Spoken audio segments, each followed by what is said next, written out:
A las funciones del módulo MAT las usamos sin que tengamos que preocuparnos por realizar nosotros esas tareas, como implementar, por ejemplo, una función seno o algo tan sencillo como un valor absoluto inclusive.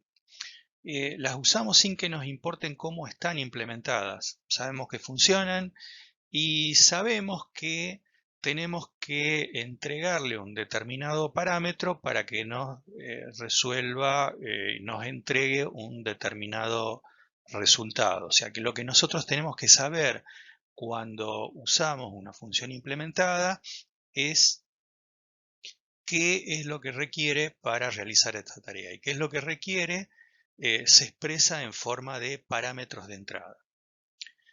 Esas funciones fueron desarrolladas alguna vez, las podemos usar tantas veces queramos. Lo que vamos a tratar de ver ahora es cómo implementar nosotros nuestras propias funciones, sabiendo que muchas veces vamos a realizar tareas que después vamos a necesitarlas nosotros mismos o algún tercero de manera repetida, así como ocurre con la función mat. Otro ejemplo conocido que se usa muchísimo es la función print. Sabemos qué parámetros de entrada tenemos que ingresar para que nos devuelva un determinado resultado. Y no nos preocupamos, perdón, por cómo está implementada la función. Básicamente, una función es una tarea o a veces un conjunto de tareas que requiere una cantidad n de parámetros de entrada para devolver un resultado. Un resultado no necesariamente significa un valor. Un resultado puede ser un conjunto de valores, pero que se expresa en no más de una colección. O sea, podemos devolver n valores bajo la forma de tuplas, bajo la forma de lista o de alguna colección cualquiera particular. La tupla en ese sentido es el resultado múltiple más habitual. La definición de una función arranca con la palabra clave def y termina con los dos puntos.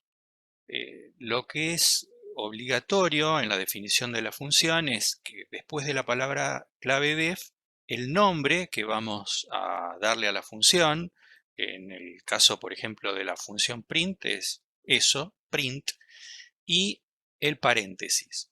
El paréntesis puede incluir adentro argumentos o no, o sea, los argumentos en la definición de una función no son obligatorios. En general, casi todas las funciones tienen argumentos, uno o n argumentos.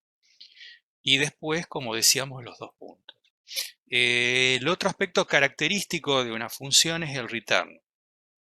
El return es el que nos indica dentro de la función qué es lo que va a devolver la función. En este caso, la definición de esta función va a devolver esta variable rout, que en este caso va a ser un valor simple, pero como mencionamos anteriormente, podría ser una lista, una tupla, o directamente podrían ser valores simples separados por comas, que implícitamente lo que va a hacer es construir una tupla, o sea, va a ser una función que devuelve una tupla construida después de la palabra clave return. Ahora, return, que prácticamente está en todas las funciones, porque en términos generales, en la gran mayoría de los casos, siempre se devuelve al menos un valor, no es obligatorio tampoco. En el ejemplo que tenemos aquí vamos a hacer una función que en base a dos resistencias que suponemos que están conectadas en paralelo, vamos a devolver el valor de la resistencia equivalente a esas dos resistencias en paralelo. Para eso tomamos dos argumentos que son las resistencias originales del circuito, y dentro de la función identadas o tabuladas respecto de la palabra clave def, que indica el comienzo de una función, escribimos todo el resto de la función, absolutamente todo, inclusive la palabra clave return. rout igual a 0, vamos a inicializar el valor de salida de la resistencia equivalente con el valor 0 y después vamos a verificar que los valores de resistencia que se hayan ingresado en la función sean mayores que 0.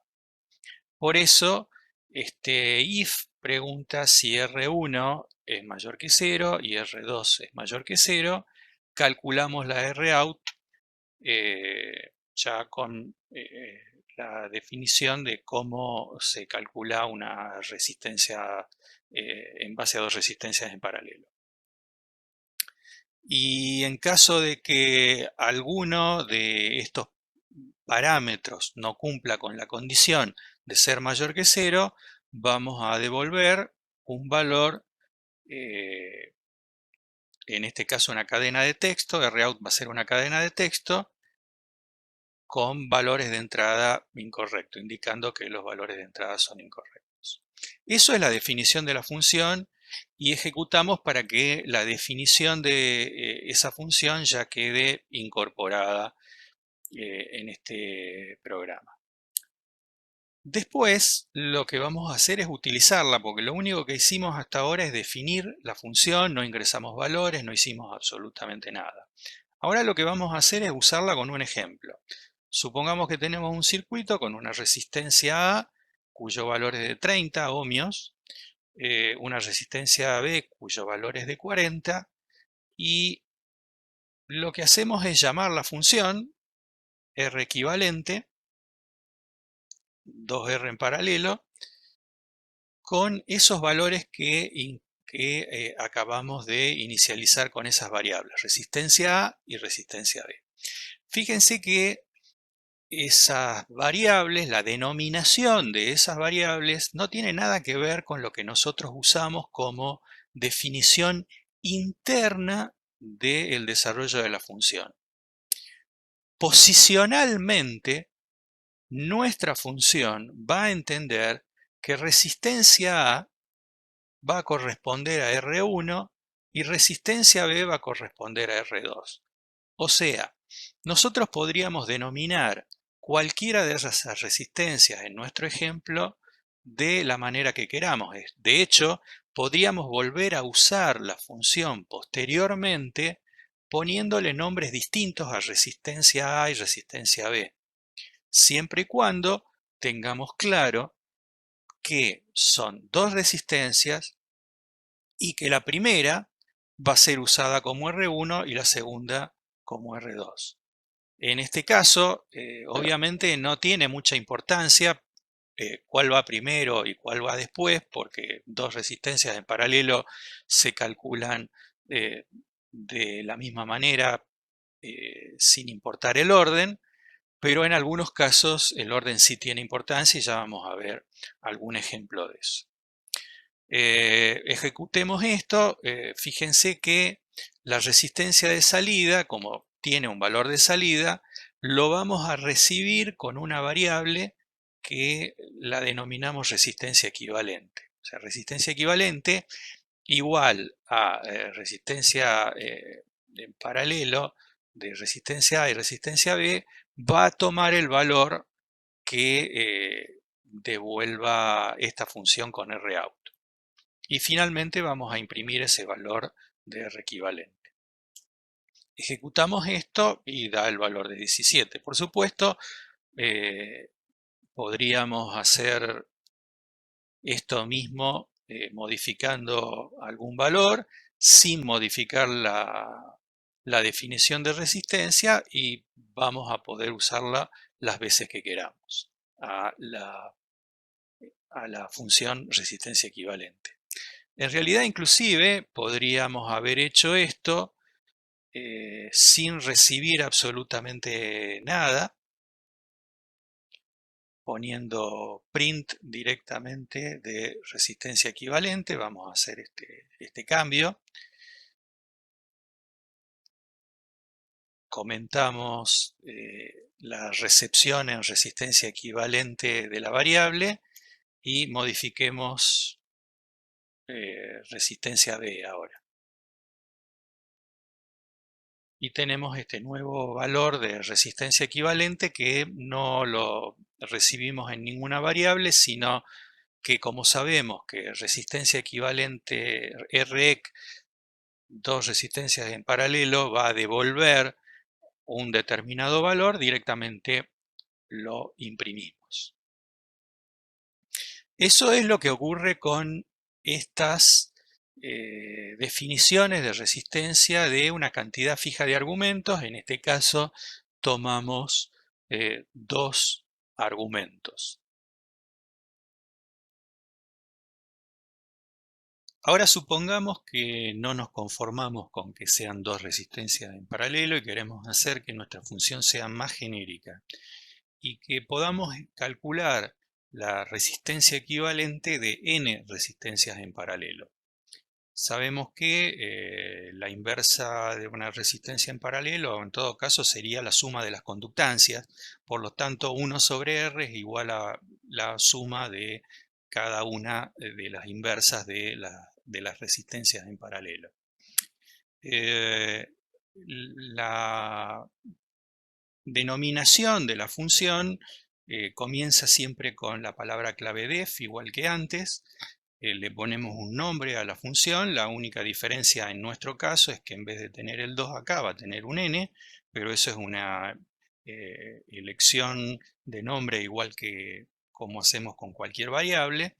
Y entre paréntesis, en vez de poner alguna cantidad fija, lo que ponemos es asterisco el nombre de nuestra variable parámetro.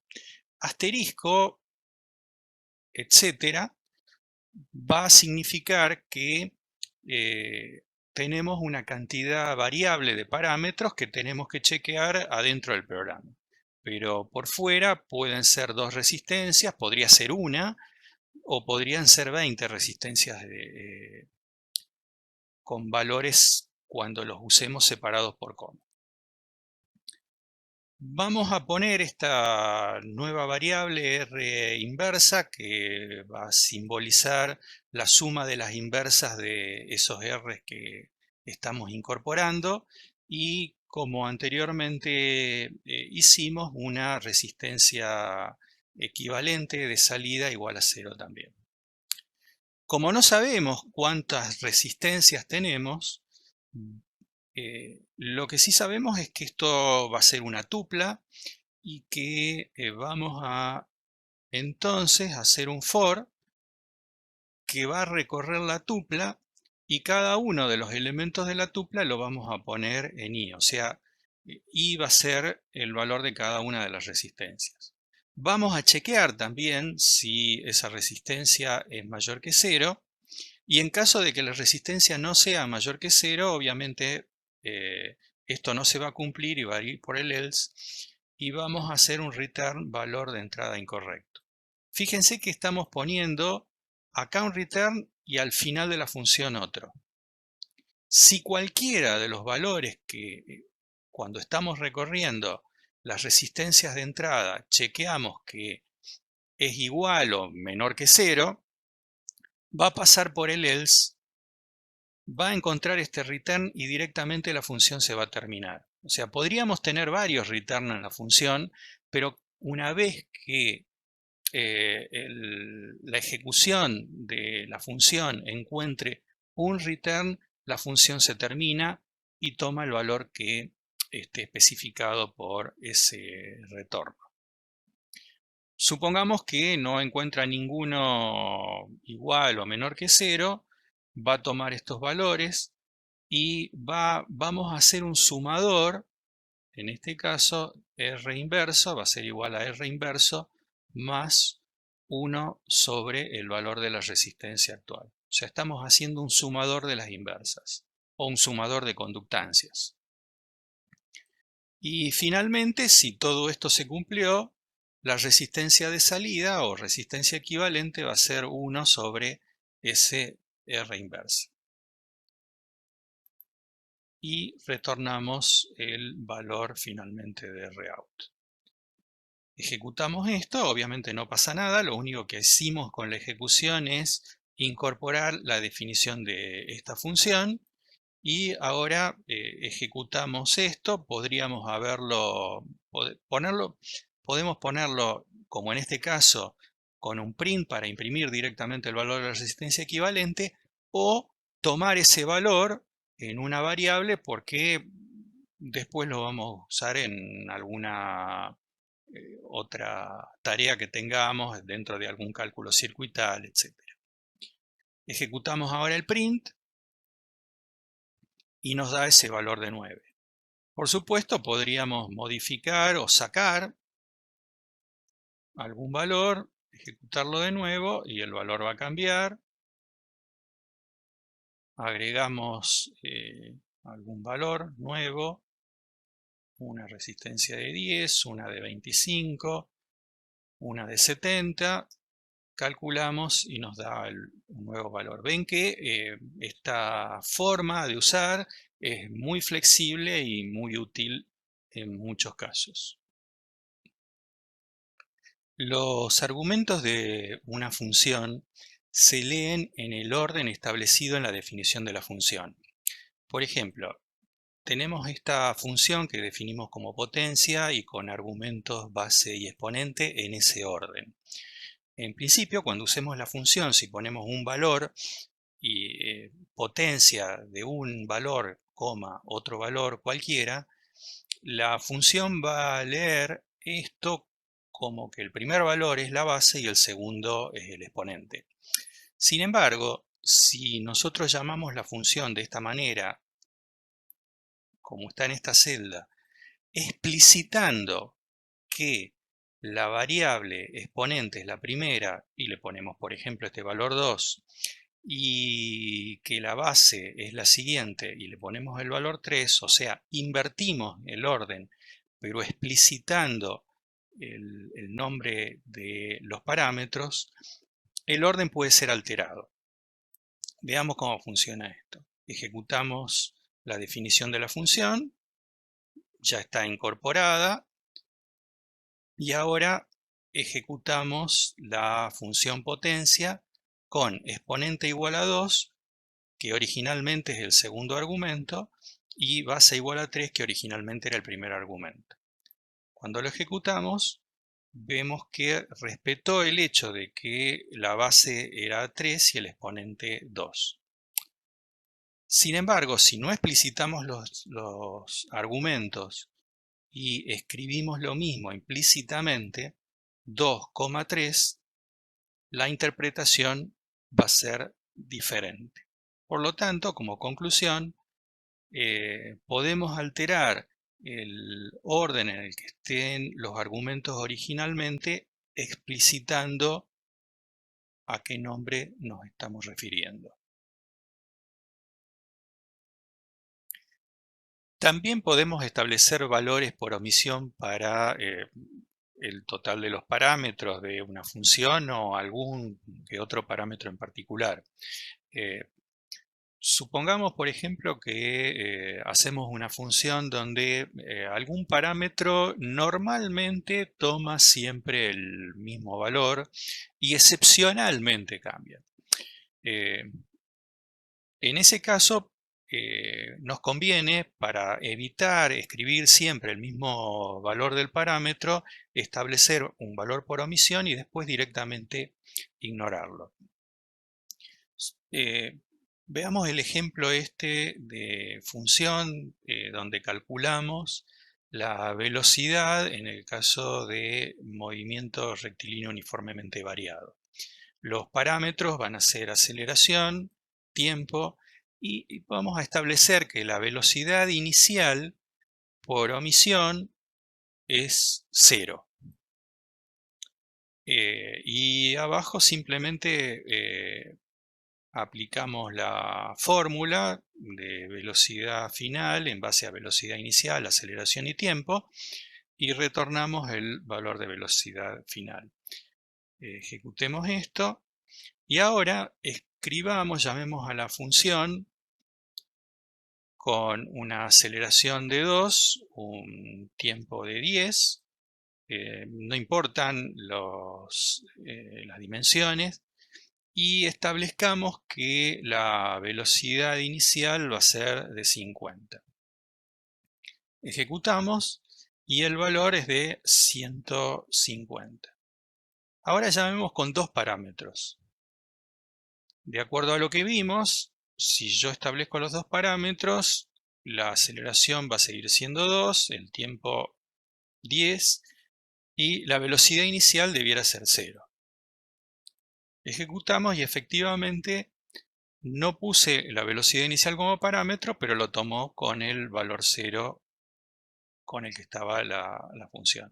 Esto, acá también en este caso podemos aplicar lo que vimos anteriormente, de alterar el orden explicitando los parámetros. Con el tiempo igual a 2, la aceleración igual a 10, o sea, invirtiendo esos valores, y con velocidad inicial de nuevo de 50. Ejecutamos y obviamente cambia el valor por la alteración de estos valores de aceleración y tiempo.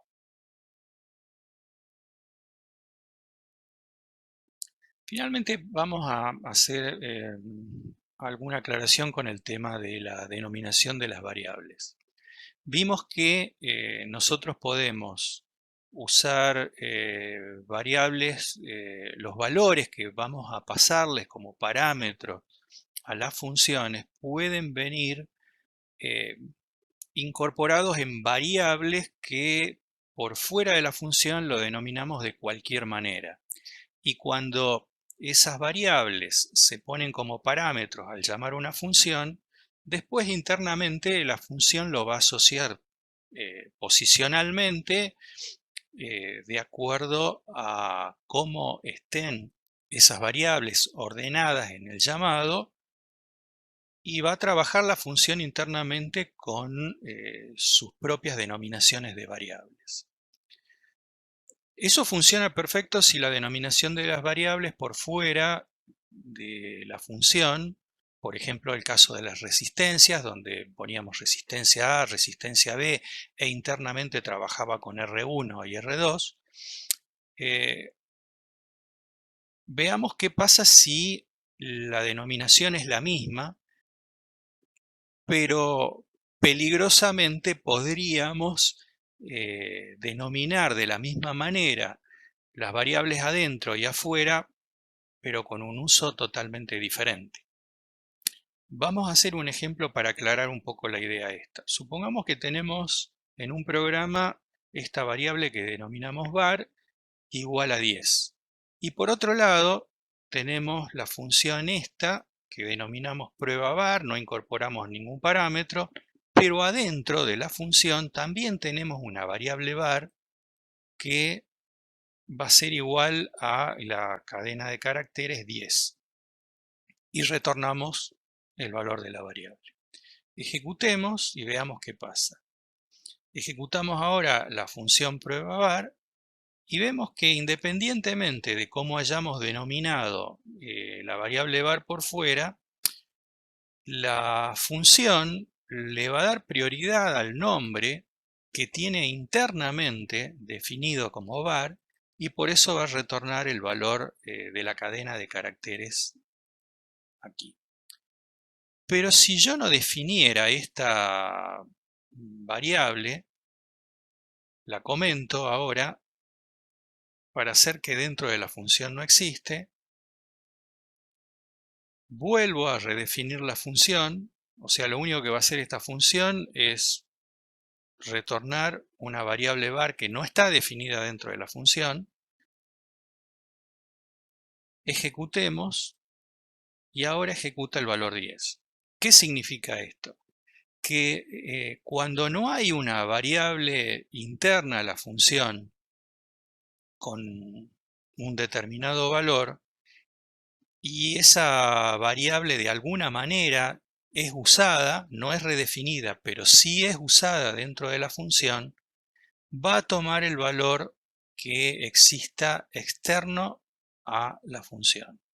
En términos generales, eso es preferible evitarlo, es preferible lograr que, como buena práctica, cada función utilice solamente valores que están definidos como parámetro de la función y o como valores que están definidos adentro de la función, pero nunca valores que están definidos solamente fuera de la función, porque nos puede llevar a tomar resultados que nos sorprendan no muy gratamente.